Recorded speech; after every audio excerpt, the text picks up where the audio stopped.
This show is powered by BL3P, the Lightning-enabled European Bitcoin exchange. Connect the world.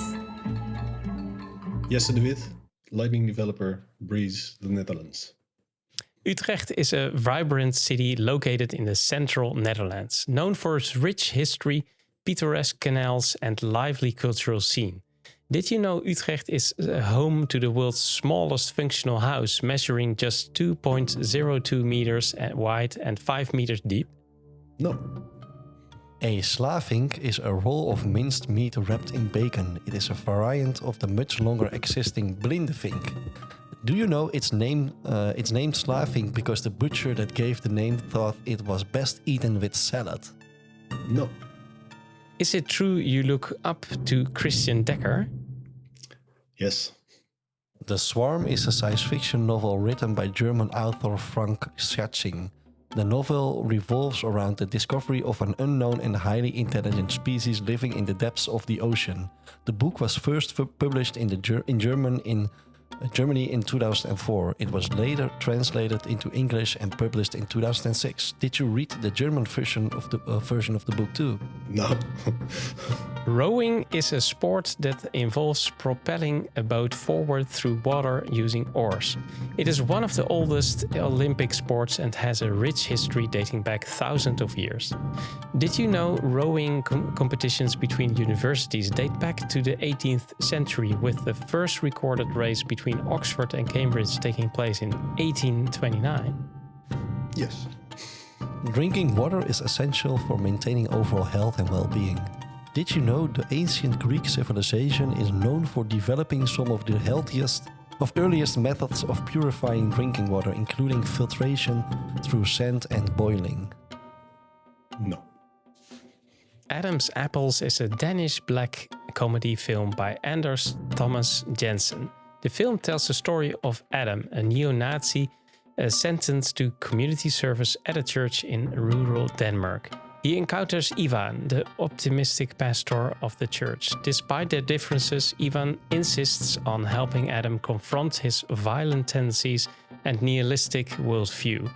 Did you know the scene with the crows eating apples was planned to be computer generated until a few Czech showed up with 4 boxes of real trained crows and everything worked out fine? No. Is it hard to finish a Lightning Network project since the landscape of the Lightning implementations is still steadily evolving? Yes. Have I Told You Lately is a song written in 1989 and recorded by Northern Irish singer and songwriter Van Morrison.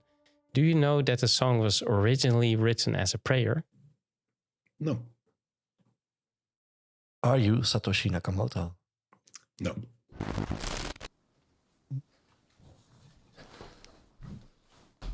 Welcome to the Connect the World weekly podcast. I'm Edward. And I'm Steph. We are ready to take you with us into the beautiful world of the Lightning Network. Enjoy the ride.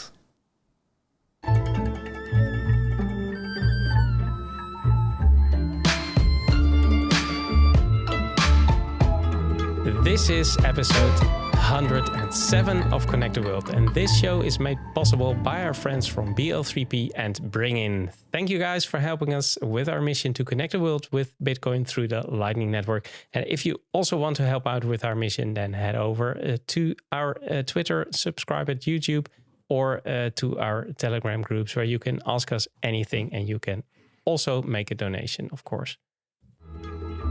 Conecta el mundo. Welcome, Jesse. Welcome, Jesse. Yeah, good to have you back. Good to be back. After such a Good long to be back, time, man. Episode 20 was the last time we had you on the show. So much has happened in Lightning generations. Yeah, definitely a lot has happened in my Lightning career too. Yeah. Yeah. Also in your Lightning, because you weren't Indeed. working at Breez at the time. You were just a Lightning enthusiast, and we invited you because of your knowledge on maintaining Lightning nodes. But it was just, hobby-wise maybe, or I not also professional. remember that, that you made a proposal change for Lightning Labs. Yeah, I made at that time. I made a pull request in MMB. Pull request. Yeah, that got merged, and that's actually what got me to work in Breez at the end. Because that's such a nice example for future developers. So if someone is listening and thinks, well, how do I get there? And be visible, then just everyone can do this, right? If you're a programmer. GitHub is the best resume for a developer. So if you want to land a job somewhere, then GitHub and supporting other projects is definitely a good way to go. Yeah. And what was the pull request about? I mean, can you explain it like on 5? I added a function, like an API function called track payments. And it allowed you to track all the payments that your Lightning node was doing. There was already a function then called track payment, which you could use to track a single payment. And the point was like when you're doing a Lightning payment and it sends it somewhere and then it fails and sends it somewhere else and it fails and then you choose another route and that fails. And I wanted to get the information from all these failed attempts because it gives info on what the Lightning graph looks like at that point in time. And track payments make that easier. Yeah, and this helps with making the payments more reliable, or? Yeah, it sort of helps as a routing node to get a better sense of what the graph looks like. And the idea was also that eventually when trampoline routing may become a thing, then you might be people might be outsourcing pathfinding to you. So it would be a very good idea to know exactly like what the cheapest routes are in the network. And also as a routing node back then, I was rebalancing a lot. Yeah. And if you're rebalancing a lot, you're doing a lot of payments. And you always wanted to do the cheapest rebalance possible. Yeah. So I was trying to analyze the graph. Yeah. Because it's funny because I never rebalanced any channel on my node. I mean, I only have 6 channels or something. I mean, it's not a lot, but it's somehow organically because I see some routing, and I mean it's not a lot, but I see still some routing, and they are all I mean. I'm quite organically moving my local and remote balance through the channel. So I never had any problems with it. And to be honest, I only use my node for making payments, and then my spend and replace, that's the one who is coming in every now and then. So, but I never rebalanced it. But to be honest, I'm also not a big routing node. So maybe if I put a more time and effort in it, that my routing will shoot up. But yeah, I guess you're a lucky one then. Also, I was really looking to try to make sure that any payment ever routed over my node would succeed. That was the thing I was trying to accomplish, to make sure that senders know like this is a good node, and they would all in their mission control have me as a super node. Yeah. So that was the goal back then. But I actually stopped doing that eventually. Yeah. Hey, but talking of me being lucky, my oldest channel is 2 years and 190 days old. I think I have also such a channel. That's also crazy, right? Yeah. It's crazy. And my youngest channel then, right? Sorry? It's probably not an anchor channel then. You should close it and get a new one. I mean, it's still alive, and I'm still using it. And my youngest channel is 170 days old. My average channel age is almost 2 years. So I have one here. The oldest is 2 years, 295 days. But the thing is, maybe that's what I wanted to say. That like I'm not hoping to be a routing node. I am aware that I'm not going to make a ton of money out of a routing node. Yeah. So I just spun my node up because it's fun to experiment with in the first place. And secondly, because I just like to make my payments at the restaurants and the bars I go where I pay with Lightning using my own service instead of a custodial one. Or you can obviously also make use of Breez, which is a non-custodial service. But my own node in my own home, That's the reason why I spun up my node, and because I always hear people say, yeah, it's difficult to maintain and all, and I'm like, yeah, but that's only if you want to be a routing node, right? I mean, but if you just it's a sport, I think, for every new node runner that to have some routing, some that something happens on your node. Maybe it's fun. because people think that keeping keeping a node is cost incentive is like you make some costs, right? Electricity costs. It's very little, but people want to make that make some profit out of it to and make it better, make it more efficient. I think that's also the sport, right? I think in 2020, a lot of people started thinking they would actually make a lot of money routing routing payments, and this is like that's probably a dream ending. Like if you put a lot of effort in it and a lot of custom code, then maybe you were able to do that.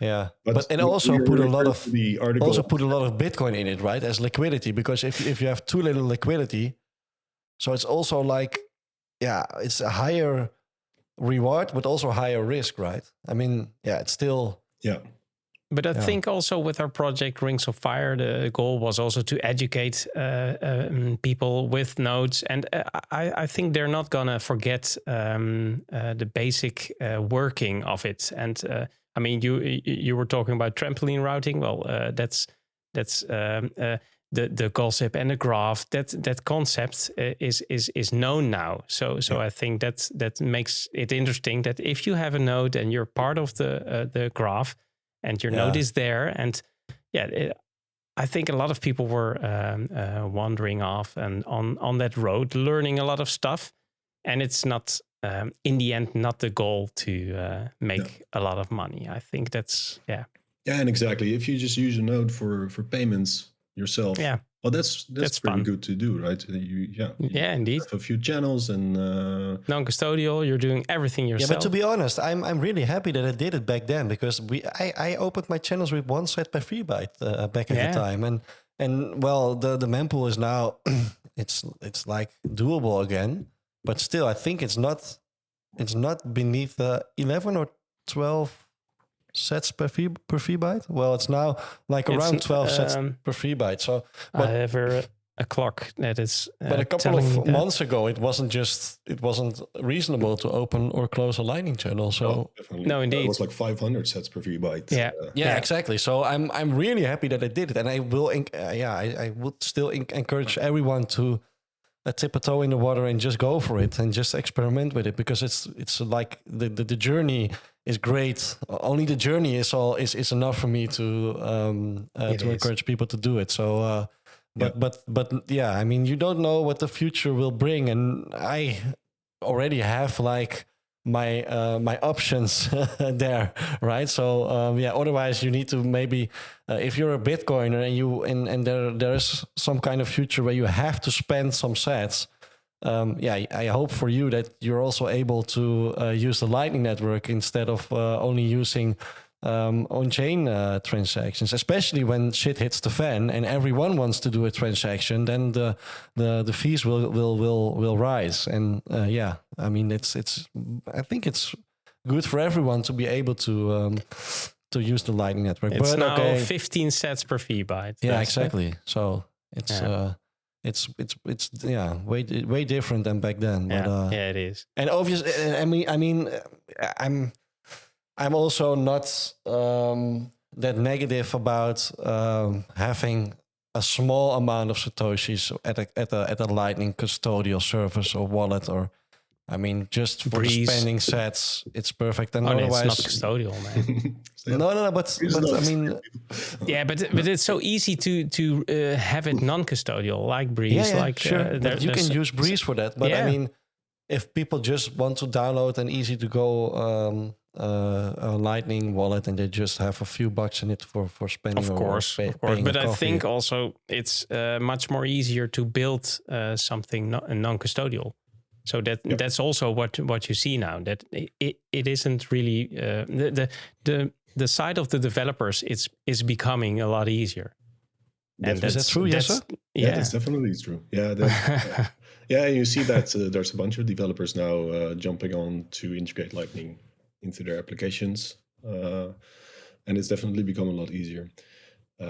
Maybe it's like I do agree with the custodial stuff. For probably if you're just trying to onboard someone, or you're just trying to show like what the Lightning Network is like, because actually getting a channel and becoming non-custodial, it is a bit of a commitment, right? You do have like a channel, and you should use it. If you don't use it, then there's no point in becoming non-custodial with the Lightning channel. So if you're just trying to show someone for the first time, like what is Lightning, then I do think custodial can be a good option for a small amount and temporary. Temporary. Sure. Yeah, but indeed. then you will just fall into the rabbit hole and make the choice to do it all yourself, right? I mean, that's that's the expectation at least. So. Hey, but nice. Man. Let's head over to the 21 minutes if you're ready. And let's talk about Breez. I'm ready.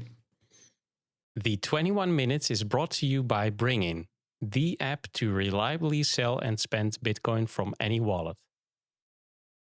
We were talking, I think, before the show also about the interview we did with Roy Scheinfeld of Breez. That was in September 22. And Roy always emphasized Breez's role as more than a wallet and aiming to serve as a gateway to the Lightning economy. And a lot has happened since then. The Breez SDK is here now. Yep. And a lot of possible Lightning service providers are also available. And we talked with a couple of them. How has Breez evolved in fulfilling this vision, especially concerning infrastructure improvements? Yeah, so next to our own app, now we have a software development kit for others to also integrate Lightning payments into their own applications.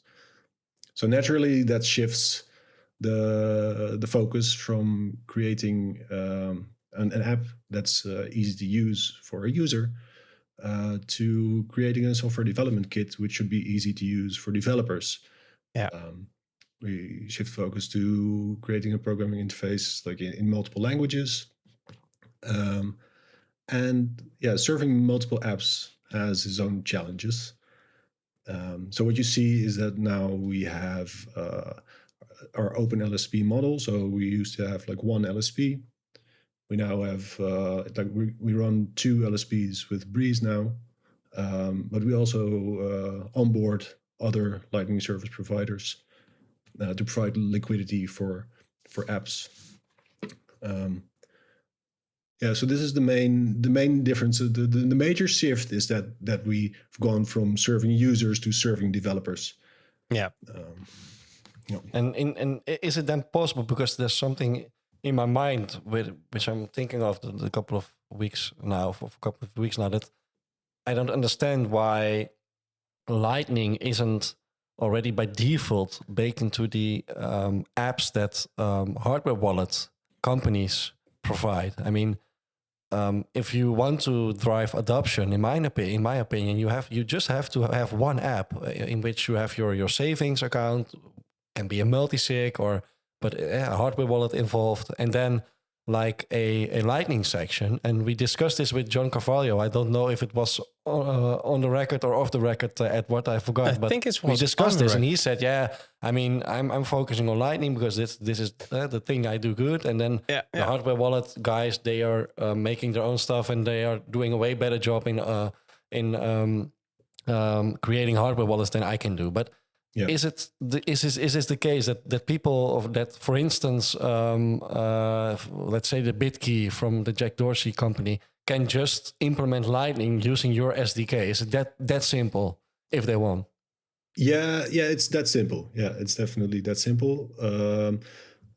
First of all, like a hardware wallet is a very different thing than a Lightning node, right? So a hardware wallet, you always work with the chain, and it's deterministic. So if you ever lose all your data, for example, then with the seed, you can recover everything you've got, right? Maybe you need some descriptors, but But otherwise, you can recover everything you've got. With Lightning, it's very different because you need all your historical state in order to be able to recover a Lightning node. So it's definitely a different field of expertise. So this is why, I guess, Lightning hardware wallet companies hadn't implemented Lightning yet, because they needed to know they needed to be Lightning experts in order to be able to even do something with the Lightning node, and let alone stuff like liquidity for users who don't understand liquidity. Yeah. So what they can do now is they could use the Breez SDK, and it would be very easy for them to integrate Lightning payments. Yeah, great. But no offense, but I can understand that from a developer's perspective. It is very difficult, and those are completely different worlds. I also had a discussion with Tom from Bitonic last Friday. We had a dinner at Jan's place, the Roemer in Haarlem. Guys, if you're in Holland and you want to pay your food with Bitcoin, the Roemer is the place to be in Haarlem. And he also said, but it's two completely different worlds. And I was like, but for the customer, for me as a customer, it shouldn't matter, right? I mean, I don't have to know it are two completely different worlds. I just want to have the UX on point. I just want one app, and the company is like you have to deal with the things that are going on in the background. And if you don't have the knowledge in house, you can. Why isn't everyone using Breez already? Right, the SDK. I mean, come on. Okay, but there's a lot of people actually starting to go on the SDK, and also hardware wallets, by the way. Okay. So, but the SDK is pretty new, right? So it just wasn't there yet. Talk about UX. What was missing, I guess, was the DX, like the development. Yeah, so it opens a lot of possibilities for future developments. And so we have it now, and there's a bunch of companies starting to integrate this. And also I guess. The SDK, it has a certain model, right? So you have a Lightning node in the cloud, and your keys are local. Yeah. And everything is sort of hidden from your keys are local, so you're running a local signer, but this whole local signer is sort of hidden from the user, but also from the developer. You wouldn't even see it as a developer. You just you can know that it's there, but we try to hide all the complexities of this. And as a hardware wallet company, like the first thing you think about when you run a hardware wallet company and you're making hardware wallets, you want everything to be signed on that device. Yeah, sure. Right, so that's the first thing that comes to mind when you are a hardware wallet company. You want everything to be signed on a device, and that is still something that's that would be work. Yeah, sure. You don't get that out of the box with the Breez SDK, but that would still be work. Yeah, but you can make like two different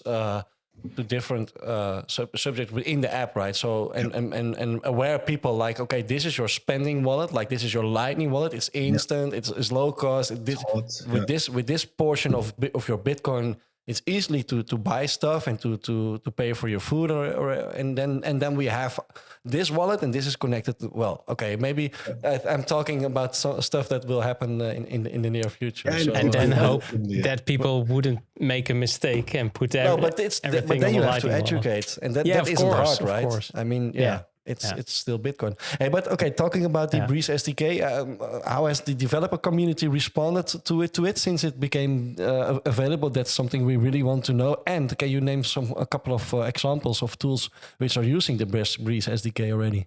Yeah, so very enthusiastic. People have been very enthusiastic about Breez SDK, and a lot of companies have approached us trying to assess whether they want to use the SDK or actually started building on it. And to be honest, I find it myself pretty overwhelming how many people are actually building with it. Mind blowing. And that's because it's really the first time it's so easy to integrate non-custodial Lightning payments into your own app, right? Before this just wasn't possible. So there's a bunch of apps in different stages of implementation. And we've got, for example, we've got Relay, which did a big launch lately to all their users. Lipa. We've got Bitbox, which is a hardware wallet. So there you go. Green from Blockstream has it implemented. Then there's Satimoto, which you can use to charge your. Yeah. We had him on the show too. Fuel your car. And Ross, who created Satimoto, actually is part of the team now.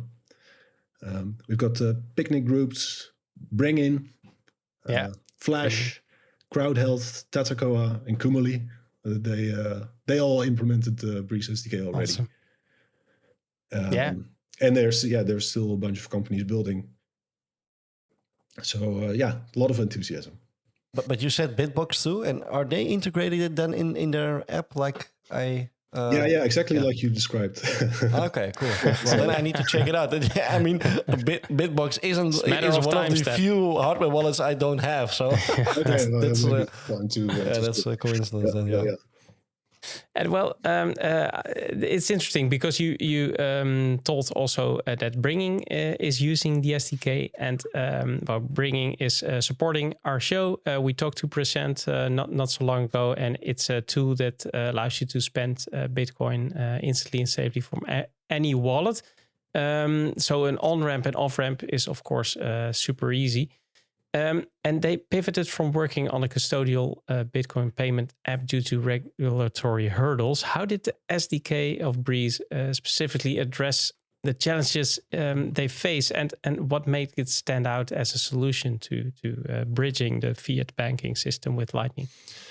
Yeah, so the first thing to know, like if you are building a service for users and you want to integrate Lightning, then of course, your first thought is, well, custodial, because it's very easy to do custodial, right? It's very easy to implement, and you can pretty easily create an app that does custodial. But the problem is that regulatory hurdle. You're holding the assets of the users, and because of that, you will be regulated.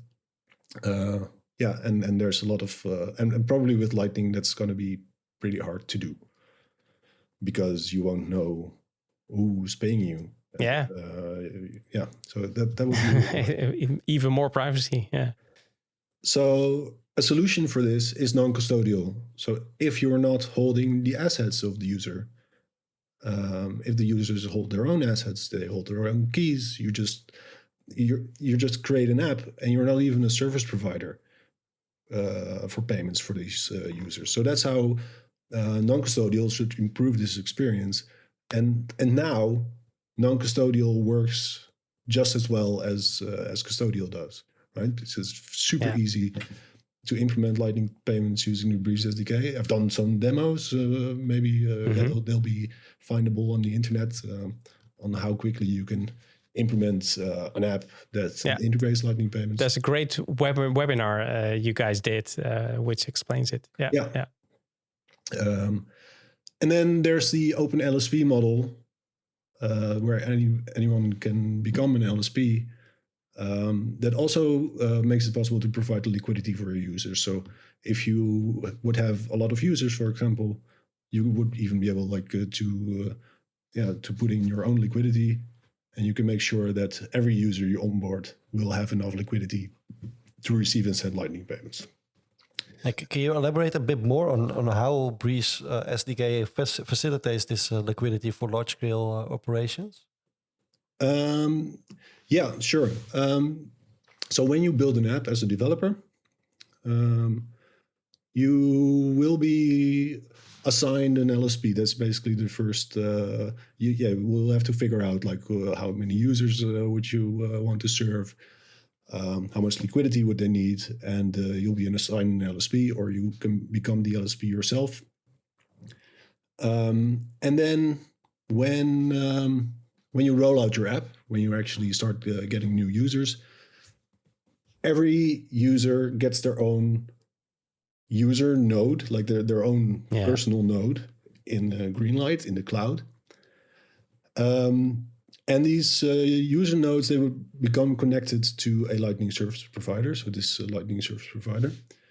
And when you want to receive a payment, which is literally through the receive payment function call, then the user creates an invoice. And the moment this invoice gets paid, the Lightning service provider will open a channel to the user. And this costs a little fee for the user. This is all very intuitive from the developer API that we give. So this is sort of how it works. Does it sort of explain? Yeah, I think so. And I was thinking, well, under the hood, it's real complex. So given this complexity of integrating Lightning Network into apps, well, what were the most significant technical challenges for Breez while developing the SDK? Because you're also telling about the keys. Well, signing is hidden. Well, it must be spot on, right? Because otherwise you can't use it. And you sort of said it already. So the hardest challenge is to abstract away all this complexity. Yeah. So because what we want is developers not to have to be Lightning experts in order to develop with the Breez SDK, right? So we are Lightning experts, but anybody using the Breez SDK, it should be like an API, like Stripe or basically just Lightning as a service, and you just implement the SDK, and you've got documentation, and everything works smoothly. So making that abstraction and translating it for simple terms for our developers, that's probably the most challenging thing to do. So in the SDK, you don't have terms like create invoice or something, or so you don't have anything like that. The normal Lightning terminology. Normal Lightning terminology. Send a payment and receive a payment. And send on chain. We do have that. So that's a biggest challenge, and other big challenges we had already solved with the Breez app, like the seamless liquidity and what UX should look like, and for example like swaps to on-chain and fiat integration. We had already solved those, but putting them in that SDK and making it very easy for developers to use, I think that's one of the biggest challenges. And there's still like a big challenge in it's sort of easier to serve the happy flow, like when everything just works. that's okay.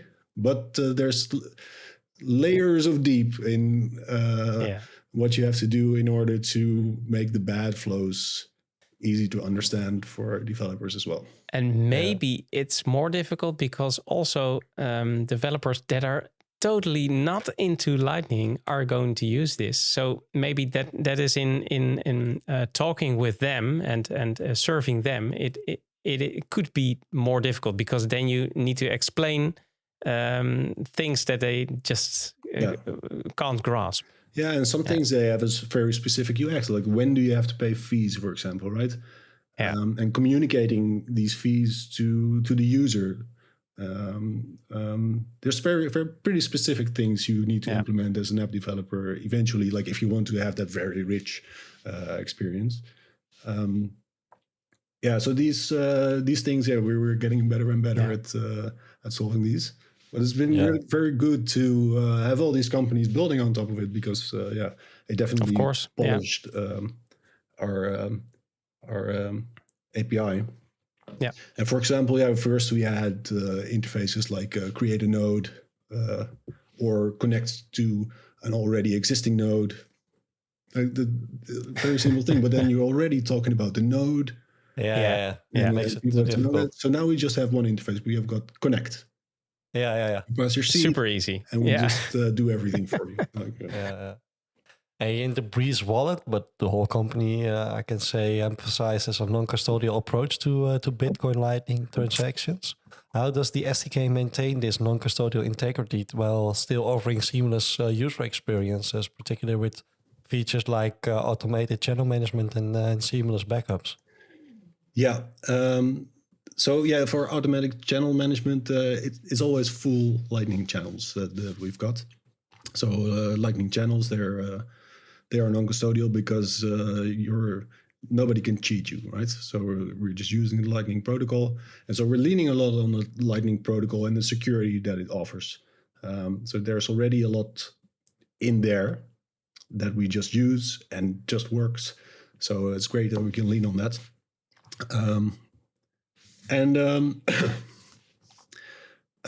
For example, the necessary fees that you have to pay as a developer, they are very clear through the developer interface.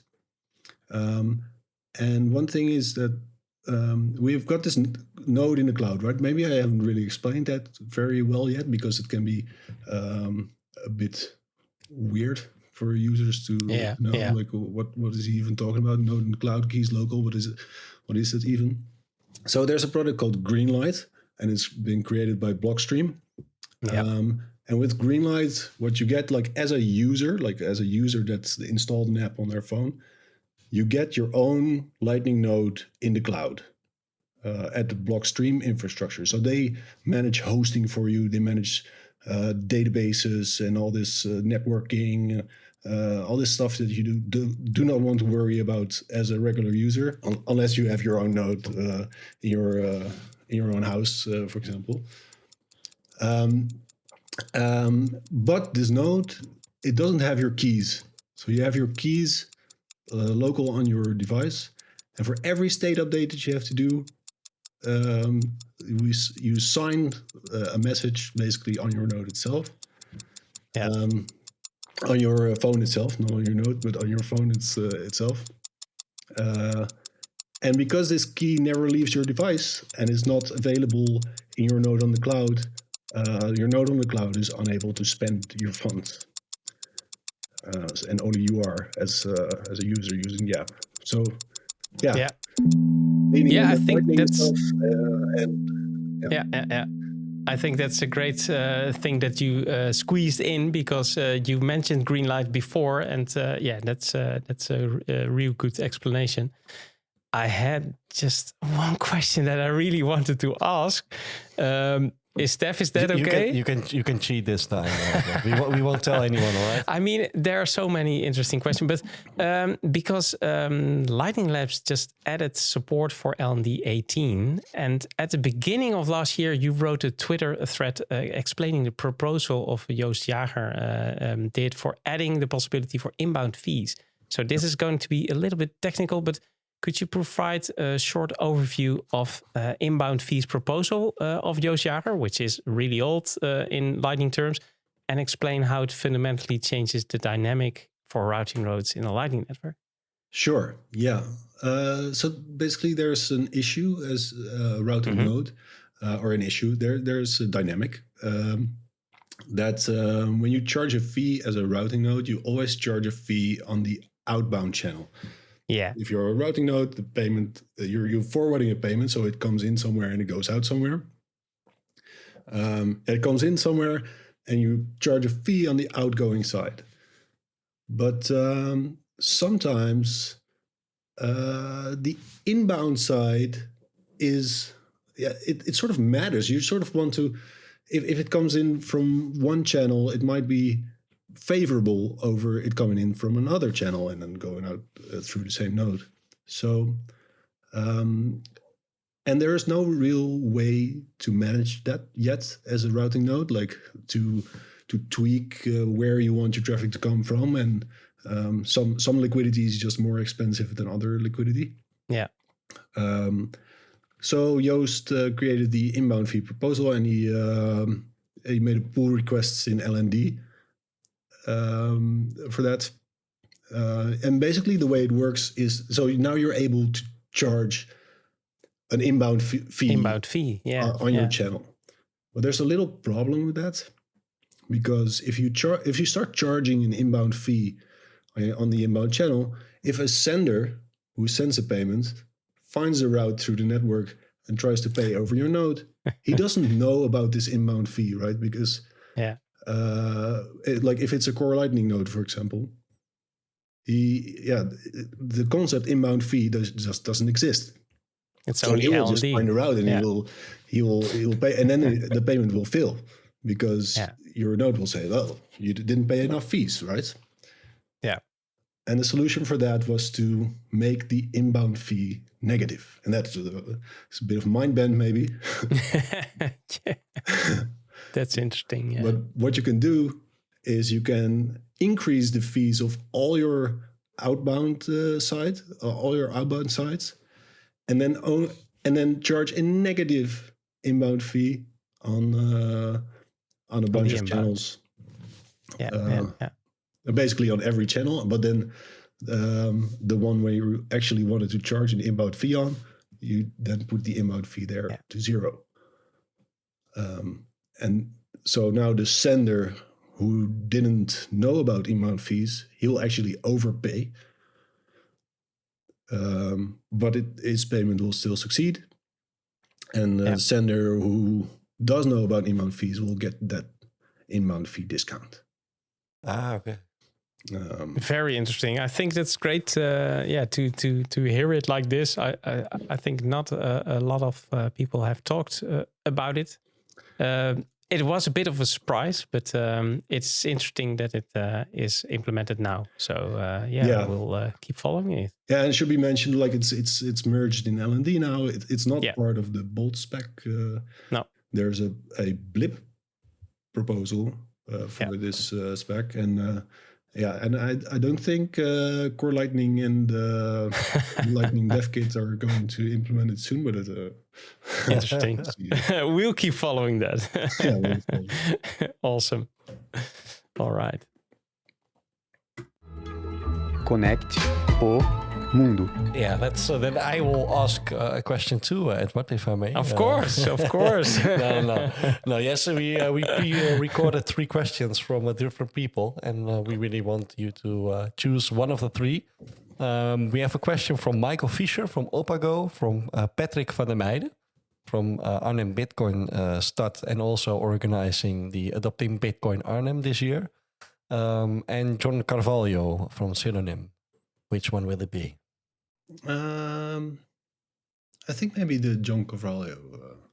All right. Hi, this is John Carvalho from Synonym, and my question is, can you imagine a rational scenario as to why Taproot assets will fail? Let's keep it technical, yes. A rational scenario as to why Taproot assets will fail. That's a good question. Why it would potentially fail? I don't know. Maybe because Tether on Tron is preferred over Choose your words carefully. But other than that, so okay, there's this one thing. So they say with Taproot assets, it's like at the edges of the network, right? So if you want to pay someone through that Bitcoin network, you're going to have to do a swap, like over Bitcoin. So someone has to convert your, for example, if you have a Taproot asset dollar on one side, then someone has to convert this dollar into Bitcoin, and then at the recipient side, either they receive Bitcoin or they would have to swap it back again. And these swaps are going to take fees as well. And so I do have some doubts about that. Like how would that would probably be sort of pricey, and people will try to circumvent this priciness, and that's maybe where it may fail. Okay. That's maybe Okay. where it fails, John. Maybe. Yeah, he of course was teasing. He's always like Skeptical. that. He's always skeptical. I love it that it's always it gets you to think the other way around. But well, there's a lot of development in every corner. So if we know this now, then thanks again. Conectează lumea. Yeah, thanks for the talk again, Jesse. Yeah, thanks, Jesse. Yeah, good to talk to you. Always great. Are we seeing each other at Adopting Bitcoin in Arnhem, by the way? Yeah. Yeah, I'm definitely going to be there. Yeah. Awesome. Cool, man. I'll be in a Nice. panel And you're all, when do you arrive? at Adopting Bitcoin. Yeah.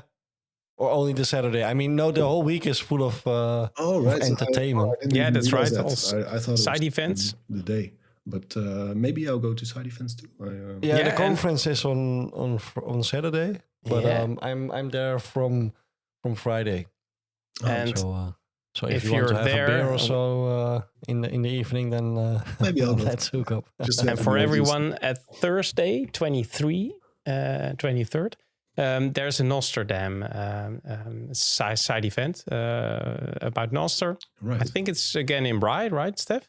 Yeah. No, it should be No? in No, Bali? sorry. No, it will It's be in at. Arnhem. Yeah, of course. And probably Yeah. it should be at BitDevs. So, Yeah, the BitDevs is on Friday, I thought, so probably. but I'm not sure. I think it's on Friday because it's normally on Friday. So I'm so accustomed to Amsterdam, but this is Arnhem. So, yeah, you love Bri. yeah, of that's- course. yeah, We're gonna yeah, eat yeah. there, Steph. So that's for sure. definitely what we're gonna do. Yeah, the BitDevs is on Friday, by the It's way. on Just Friday, got it yeah. confirmed by Roman. Roman, Okay. one of the organizers too. So yeah, but nice. busy days. Busy days, man. Hey, where can people follow you, Jesse? I'm on Twitter and I'm on Noster. So I guess you will put links in the show notes. Yeah, of Because course. I have a very difficult to pronounce name in English. So Yeah, I saw your pub key, but do you also have a Nippo 5 or? I don't. Maybe. I don't Okay. really know whether I have a NIPO 5, but I'll try to find it for you. we now found out you're a speaker at Yeah, you're a at, speaker at- Adopting Bitcoin. Yeah, I'm in a panel. Yeah. Okay. Okay, is it great. already released or is it already? I don't think so. No. I So didn't. we have we have a So scoop. this is a scoop. Jesse de Wit is going to be on a panel at Adopting Bitcoin in Arnhem. Don't miss it. There you go. Nice. Yeah, we're telling it, and Roman is saying, "No, not yet." So well, great. Thanks again, Jesse, and to everybody else. Thanks for listening. Also to all members in the Satoshi Radio Rings of Fire, and of course, thanks to everyone helping to connect the world with us. If you like our content, then please support us in our mission. Visit our website, connecttheworld.live, where you can also donate and subscribe, like, and share our content on your favorite platform. So we need you to complete our mission, connect the world. So keep those nodes running, sats flowing, and rings burning, and of course use the SDK. And see you all next week at the same Lightning channel. Tot ziens, Jesse. See you, Jesse. Hasta la vista. Later.